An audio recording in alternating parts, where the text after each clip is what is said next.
नमस्कार दर्शकों, आप देख रहे हैं आरपीआर न्यूज टीवी। इस वक्त मौजूद हैं मथुरा जनपद में, जो राष्ट्रीय प्रभारी सुमन चौहान जी हमारे साथ मौजूद हैं।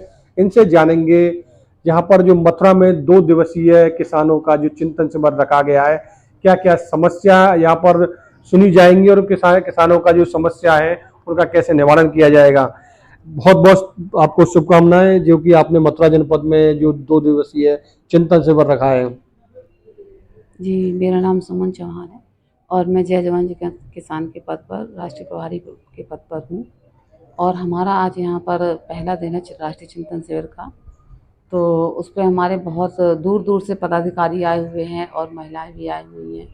कई प्रदेशों से, जिलों से सभी लोग आए हुए हैं और कल भी कुछ लोग आने वाले हैं। तो उस पे हम लोगों ने इसीलिए उनकी जो समस्याएं हैं उससे चिंतन करने की कोशिश कर रहे हैं, उन समस्याओं को दूर करने की कोशिश कर रहे हैं। जैसे कि आप एक महिला हैं, महिलाओं को जो अधिकतर जो गांव में जो महिलाएं रहती हैं, जो किसानों की बेटी होती हैं, माँ होती हैं, पत्नी होती हैं, उनकी बहुत सारी समस्या होती हैं, क्योंकि वो प्रशासन तक उनकी समस्या नहीं पहुंच पाती हैं। कैसी समस्या होती है, जरा हमारे दर्शकों को बताओ, किन किन समस्याओं का आपको निवारण कर पाएंगे। देखिए सर, जो गांव की महिलाएं हैं, सबसे ज़्यादा तो जो हमारा किसान है, गरीब जो है, तो उसकी समस्या तो मेन चीज़ ये आती है, अपने बच्चों को अच्छी शिक्षा नहीं दे पाता है। तो उसका कारण कहीं ना कहीं उसकी आय कम है। आय उसकी बढ़ जाए तो अपने बच्चों को अच्छी सुविधा भी देगा और अच्छी शिक्षा भी देगा। तो उसके लिए अगर हमारी जो गांव की महिलाएं हैं उनको कुछ रोज़गार मिले, वहाँ कुछ उद्योग लगाए जाए, तो उसमें उनकी आय बढ़ सकती है। सरकार अगर इस पे ध्यान दे तो बहुत अच्छा है।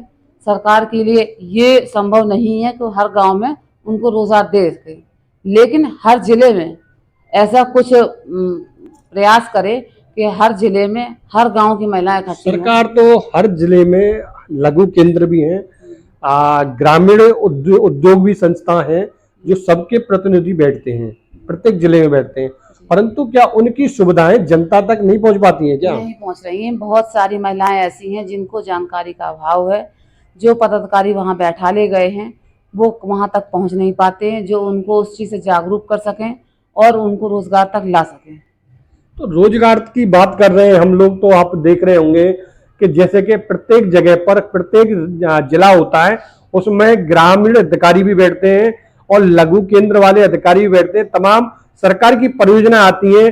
क्या परियोजनाएं ग्रामीण स्तर पर जो जो एक्चुअल जनता है, जो एक्चुअल किसान है या आम आदमी है, वो समस्या नहीं पहुंच पाती हैं।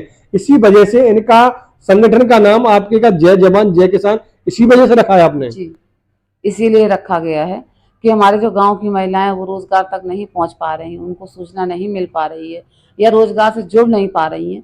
तो ये कहीं ना कहीं जो पदाधिकारी बैठे उनकी गलतियां हैं। क्या सरकार की कमी है कि इसमें अधिकारियों की कमी मानेंगे आप? दोनों लोगों की गलतियां हैं। सरकार को ये हर भले ही सरकार नहीं सुन पा रही, लेकिन सरकार के पास पूरा ब्यौरा रहता है कि किस कहां पर कितना तो रोजगार कैसे आप अब इसके बारे में कैसे रूपरेखा बनाओगे आप? अब इसके लिए तो हम गांव गांव जाकर अपनी टीम बना रहे हैं, महिलाओं से मिल रहे हैं, जेंट्सों से मिल रहे हैं, अपना संगठन बढ़ाने की कोशिश कर रहे हैं, ताकि उनको हम हर चीज से कोशिश कर रहे हैं कि उनको वहां तक पहुंचा सकें, जागरूक कर सकें। देखा कि यहाँ पर राष्ट्रीय प्रभारी जी ने आपको बताया कि जो एक्चुअल जो किसान है वो गांव में बसता है, गांव की महिलाएं होती हैं, उन तक जो सरकार की योजना होती है वो योजना नहीं पहुंच पाती है। इसके लिए इनका संगठन तत्पर, ऐसी महिलाएं या कोई भी व्यक्ति होता है तो इनके संगठन से जरूर अवगत करें और वो बताएं, जानकारी दें, जिससे कि प्रशासन शासन तक ये आपकी बातों को पहुंचा सकें। और यहाँ पर कहना चाहती हूँ कि जो हमारा किसान है कहीं ना कहीं दोहरी मार खा रहा है। एक तो वो अपनी जमीन से वंचित हो रहा है, दूसरा वो भ्रष्टाचार से परेशान हो रहा है।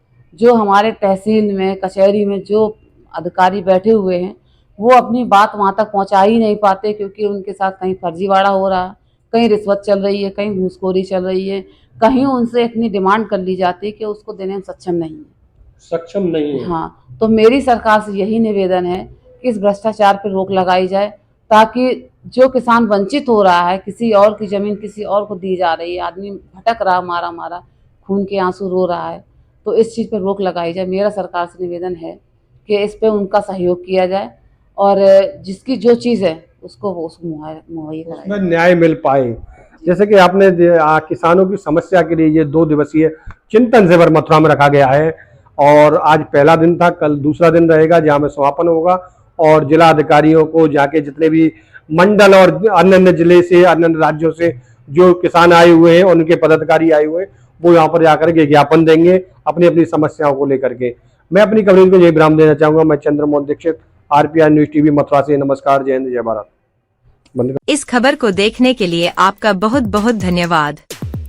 अगर आपको ये खबर अच्छी लगी है तो इस वीडियो को लाइक और शेयर कीजिए। अगर आपने अभी तक हमारे चैनल को सब्सक्राइब नहीं किया है तो कर लीजिए और अपने विचार हमें कमेंट करके जरूर बताएं। हम मिलते हैं अपने नेक्स्ट वीडियो के साथ, जब तक के लिए नमस्कार।